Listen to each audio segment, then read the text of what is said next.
Genesis. It was the first announcement that that company was going to make luxury cars.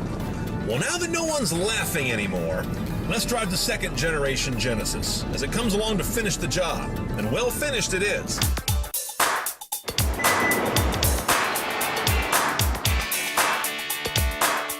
Unless you eat a lot of carrots, you might never know this is a Hyundai. It barely says so anywhere, and where it does, in very small type.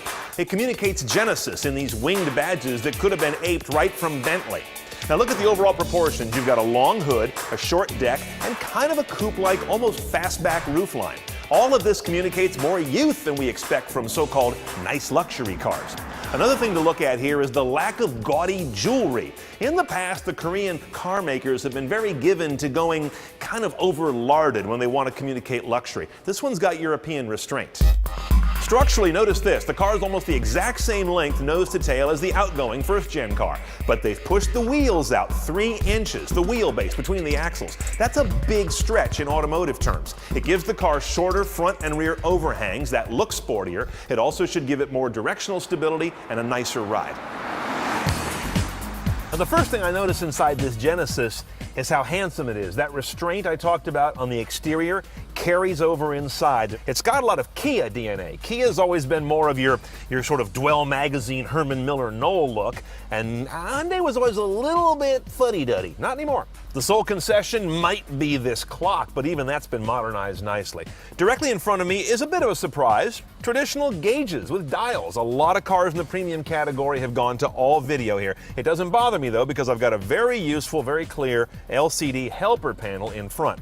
Now the main LCD is of course this guy. This is an upgraded head unit, by the way. There are 2 levels of navigation head unit. This larger one is a 720p high-def 9.2-inch LCD. It is a touchscreen, but I almost hate to touch it. It does show fingerprints very readily. Instead, you've got the Hyundai controller that is along the lines of what many other car makers have. Navigation's a good system. We've seen this basically before in Hyundais. I like the fact that it's well rendered, it's very clean. When you do hit one of these menus, things happen right away. Fast touch response. Now your media controls are all up here. A quick look, basically everything you need is in there. AM and FM with HD radio. Satellite radio is well done. This is a full implementation of satellite radio, which includes pause and restart, so it'll buffer your show if you need to pause it for a moment. Also, you can set up a favorites, sort of a hunt list. So if you want to be alerted anytime Rod Stewart is playing on any satellite radio channel and tuned to it, you can enter things like that. You can get your Genesis with built-in SoundHound, that app you may have used on your phone to figure out what song you're hearing.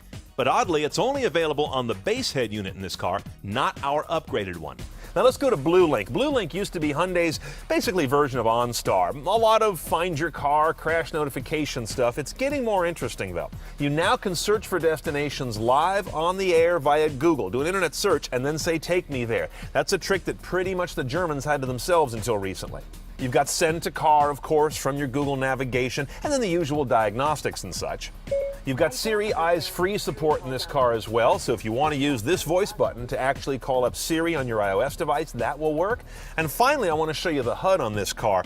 The head-up display is very ambitious. It's well done. It'll show me blind spot, lane departure, navigation, speed, all kinds of information, but it doesn't do it all that well. I find it's often kind of crooked the way it's mounted. There seems to be some kind of a wobble in the laminate of the windshield, so as I move my head around, the whole thing kind of shakes like jello. They're halfway there. Oh, by the way, this vehicle supports Google Glass for some basic functions like being able to find your car, send a POI from Glass to your car, be able to handle things like status checks of whether it's locked or unlocked. It's the first car maker we know of to do that on the market. All Genesis, if that's the right phrase, have a single transmission choice. 8-speed automatic through a very classic PRND gate, a shiftable side over here, paddles on the wheel. There's one little buried button right here. When you press this, you can go between an eco mode, a sport mode, a normal mode, and you can also get into a snow mode with this vehicle. Rear cam is standard on this car, unlike some expensive German cars I could mention, and it has 2 views. You've got your standard view like so, with trajectory prediction, and a top view that lets you look straight down and really get that last inch figured out. It's good quality, not the best I've seen. Now up in the engine bay, you can't laugh at Hyundai anymore. They aren't the maker of a bunch of little imbalanced 4s the way they were back in the 90s. This is a beautiful V8, it's their Tau series. It's a 5-liter with direct injection, of course. Continuously variable valve timing, as any modern engine has today, 4 valves per cylinder, dual overhead cam. All the basic tricks are here, but no turbochargers, no superchargers. You don't need that when you've got this kind of displacement. Here's the proof. 420 horse, 383 pound-feet of torque. That's pretty good, even though the car does weigh over 4,500 pounds. It's a pretty big vehicle. Yet 60 comes up in around 5.2 seconds. The downside is you're only going to get 1523 mpg, and part of the issue there is Hyundai has yet to introduce anything like hybridization, auto start-stop, even brake force regeneration. This car basically lets its momentum go. Now, the first thing you're going to figure out about the Genesis sedan is that this ain't no BMW. The handling is no slouch, but this is more tuned toward comfort, for isolation of engine sounds. When you want a lot of power, you more or less get it. In sport, of course, it's even more magnified.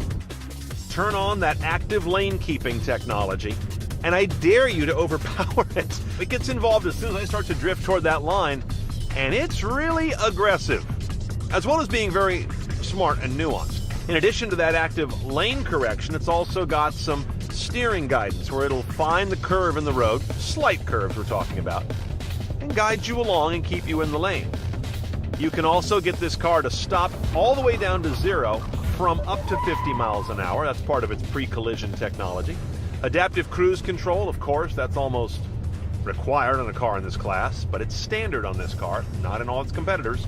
You've got cross-traffic alert, you've got blind spot technology. You don't have any parking assist on this car, though, which is interesting. Much as it leaves out things like start, stop, and brake regeneration, it's got some odd holes in its technology lineup. In sum, if I were in the market for a largish imported luxury sedan right now, this is absolutely on the short list, period. Okay, let's price our Genesis sedan 5.0, the V8's about $52,500 with destination. There's really only one box to tick off to take it fully CNET style, and that's to add the Ultimate package, which costs $32,500. That brings in adaptive suspension, the head-up display that I'm about, premium navigation, which we have, 17-speaker Lexicon audio, and a power trunk opener and closer. Now here's where I'd like to price out the all-wheel drive upgrade, but like with that SoundHound integration, you've got to go downscale to get it. The V6 can have all-wheel drive, the V8 cannot. Now here's the question I've got. You could do this car for a little under $56,000, but you have to also consider the V6. It has excellent power on paper, even though I've not driven it personally. 400 pounds less, most of that comes off the nose, and that might make for the perfect balance. It's not unlike the early Lexus SCs, where the smart money went for the 6, not the 8.